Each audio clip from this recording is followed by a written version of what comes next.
Ah, la douleur sciatique. Elle peut être vraiment invalidante. Alors aujourd'hui, on va décortiquer ensemble ses causes et surtout explorer des solutions concrètes. On a 5 exercices ciblés pour, on l'espère, trouver enfin un soulagement qui dure. Cette espèce de décharge électrique qui part du bas du dos et descend dans la jambe. On a vite fait dire « Ah, c'est une sciatique ». Mais en réalité, c'est souvent bien plus complexe que ça. L'origine du problème est beaucoup plus nuancée qu'on ne le pense. Parce que, en fait, il n'y a pas une sciatique, mais plusieurs types, c'est ça le truc. Et comprendre cette différence, c'est vraiment la toute première étape. C'est la clé, si on veut, pour trouver le bon chemin vers le soulagement et enfin aller mieux. Alors, entrons dans le vif du sujet. Il y a donc 2 grandes familles de sciatiques. Et savoir les différencier, ce n'est pas un détail, c'est même absolument crucial.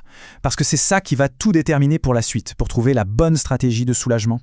La première chose à bien saisir, c'est que la sciatique, ce n'est pas la maladie, c'est le symptôme.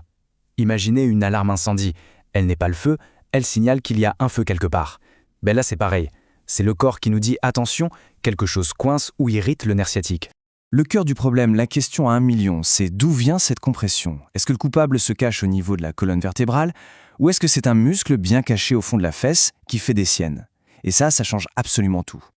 Et voilà, on y est. La distinction fondamentale. D'un côté, on a la vraie sciatique. Là, le problème est à la source, au niveau de la colonne vertébrale. Le nerf est coincé juste à sa sortie. De l'autre côté, la fausse sciatique. Là, la colonne va bien, mais c'est un muscle de la fesse, le fameux piriforme, qui est tout tendu et qui vient embêter le nerf sur son chemin. Ok, zoom sur la vraie sciatique. Il y a principalement 3 coupables possibles. Le plus célèbre, c'est la hernie discale, ce petit coussinet entre les vertèbres qui déborde et appuie sur le nerf. Mais attention, il y a aussi le tunnel osseux par où passe le nerf qui peut se rétrécir, ou encore une vertèbre qui glisse un peu en avant. Voilà pourquoi parfois la douleur ne part pas, la cause est peut-être moins évidente. Bon, peu importe la cause exacte, la toute première chose à faire, c'est de détendre la zone. Il faut relâcher les tensions musculaires tout autour. C'est un peu comme préparer le terrain avant de construire quoi que ce soit. On déblaye, on assouplit. On commence avec un automassage du bas du dos.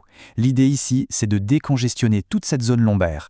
Les balles vont vraiment agir comme une pompe. À chaque mouvement, on chasse le sang stagnant et on en fait venir du neuf, plein d'oxygène. C'est ça qui va aider les muscles à enfin se relâcher.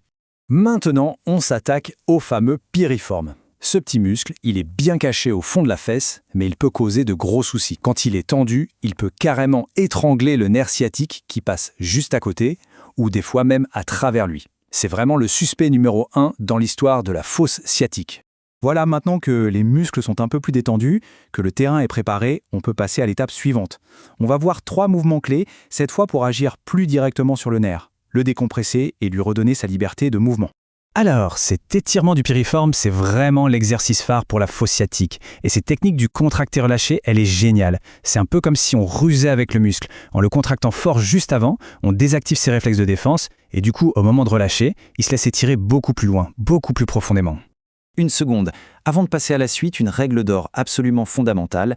L'objectif, c'est de soulager. Jamais d'aggraver la douleur. Il faut être à l'écoute de son corps. S'il dit non, on arrête. S'il dit oui, on continue. C'est aussi simple que ça. Celui-ci, la méthode Mackenzie, c'est le spécialiste des vrais sciatiques par hernie discale. Imaginez que vous pressez sur un ballon et que le gel à l'intérieur sort d'un côté. Ce mouvement d'extension, c'est comme si on pressait de l'autre côté pour faire rentrer le gel. On aide le disque à reprendre sa place et à libérer le nerf. Et quand c'est le bon exercice pour la bonne personne, le soulagement peut être quasi instantané.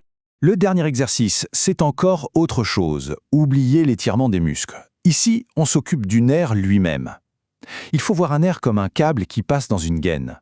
Pour bien fonctionner, il doit pouvoir glisser, coulisser librement dans cette gaine. Et c'est exactement ce qu'on va l'aider à faire.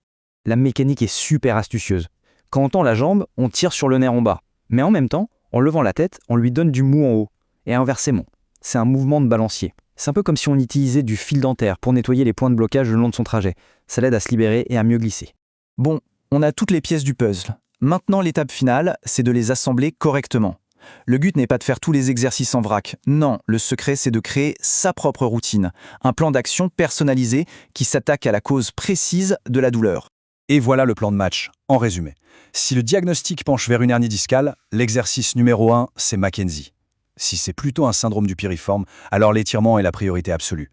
Et dans tous les cas, l'exercice de glissement neural est un super complément. Quant au massage, on peut les voir comme un entretien régulier pour garder la zone souple.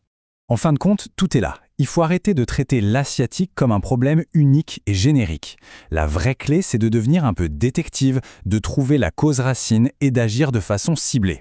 C'est en comprenant vraiment ce qui se passe qu'on peut passer de victime de la douleur à acteur de sa propre guérison.